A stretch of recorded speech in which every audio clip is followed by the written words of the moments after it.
Right, so before the United States became a big deal, Europe was calling the shots. The European continent was the epicenter of power, culture, and influence.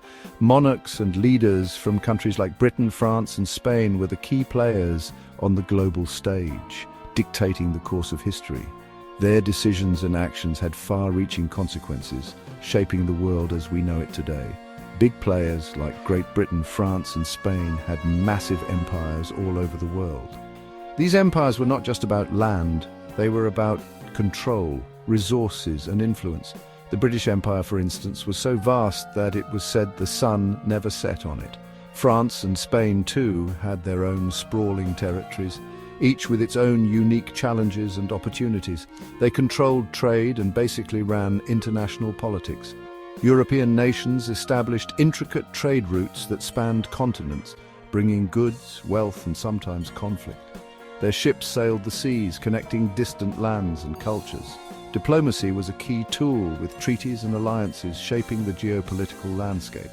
The balance of power was delicate, and every move was calculated. The United States, remember, used to be a colony itself. It was part of this vast European network, subject to the whims and policies of its colonial masters. Early American settlers faced numerous challenges, from harsh climates to conflicts with indigenous peoples.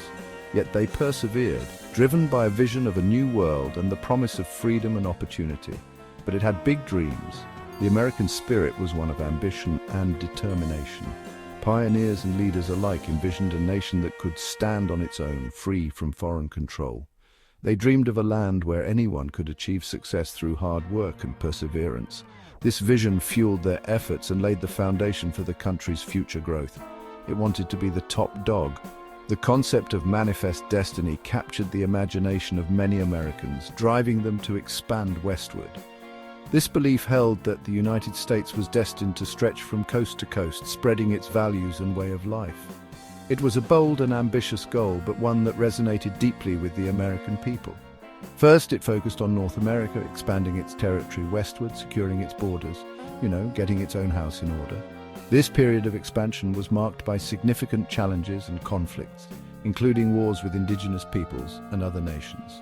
Yet each new territory added to the United States brought new opportunities and resources, strengthening the young nation. Once that was sorted, it could start looking further afield.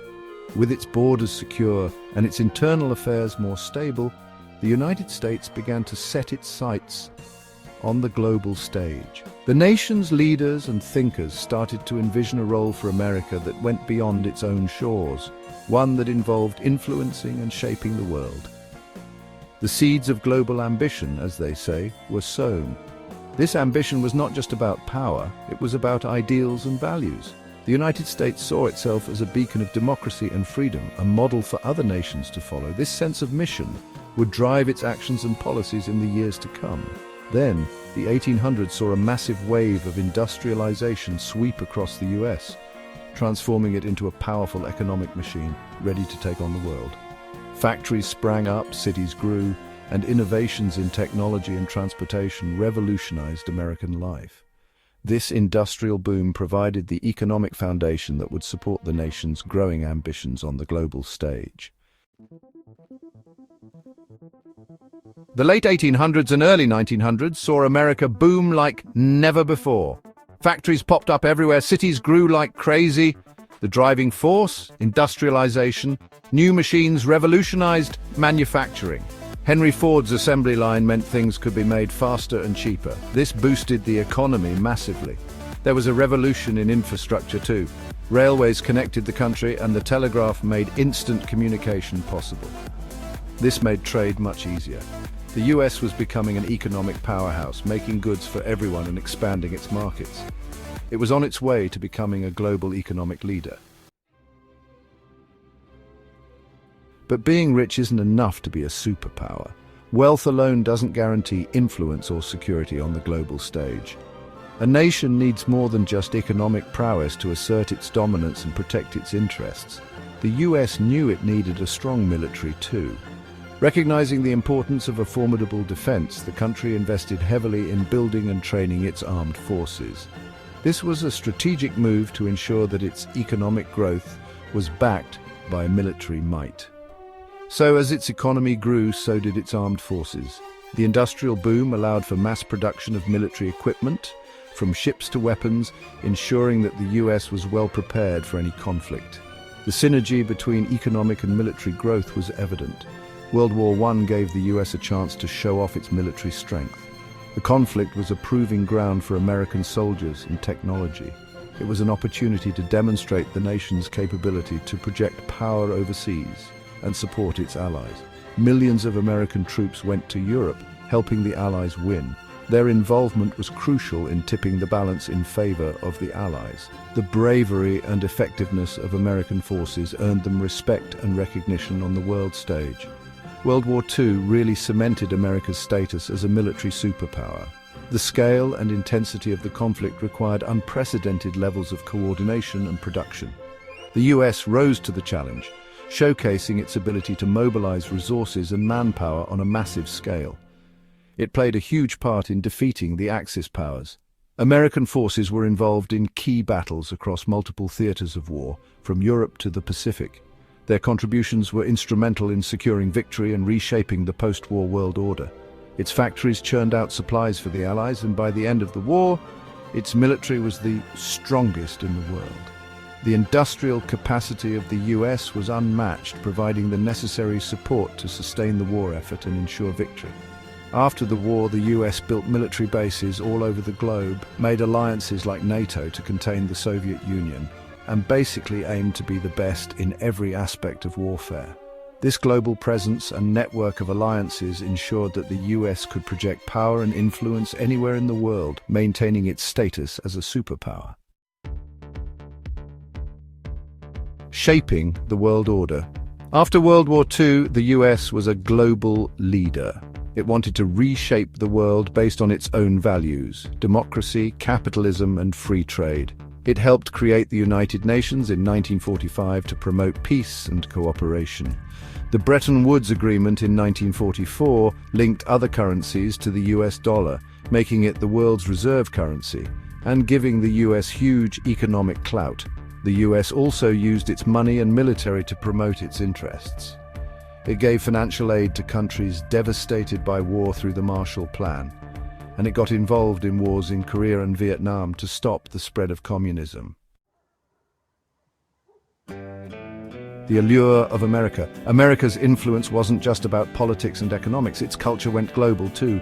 American music, movies and TV shows became hugely popular, and brands like Coca-Cola and McDonald's became symbols of globalization.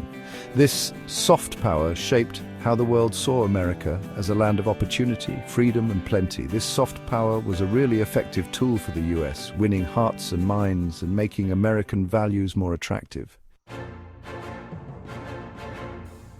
New challenges arise. Even though it was dominant, the US has faced competition. The rise of new global powers, especially China, has changed the balance of power. China's economic growth has been amazing. It's now the world's second largest economy and is challenging the US in trade, technology and military power.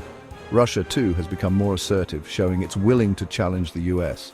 This all suggests that the time when the US was the only superpower is ending. We're entering a new era of competition between powerful countries. An uncertain future. What will America's role in the world be? This question has been on the minds of many as we navigate through these turbulent times. It's hard to say for sure. The future is always uncertain, and predicting it is never an exact science. The US will probably remain a major player for years to come, given its economic and military strength, but its ability to control everything is weakening. The world is becoming more multipolar, with power distributed among various nations. It's facing challenges at home, like political divisions, social unrest, and inequality. These internal issues are significant and cannot be ignored. And internationally, it's dealing with a more powerful China, a resurgent Russia, both of which are asserting their influence on the global stage. Additionally, global challenges like climate change, terrorism, and pandemics are reshaping the world order. These issues require international cooperation and collective action. The US will need to adapt to these changes if it wants to stay a global leader. This means rethinking its strategies and policies. It will need to find ways to work with other countries, building alliances and partnerships to tackle global issues. At the same time, it must address its own problems, ensuring that its society is strong and united. The 21st century will be a time of big changes, driven by technological advancements and shifting geopolitical landscapes. The US will need to be flexible and resilient to handle the challenges ahead. Adaptability and innovation will be key to navigating this uncertain future. Thank you for watching. If you enjoyed this video, please subscribe to our channel for more historical journeys.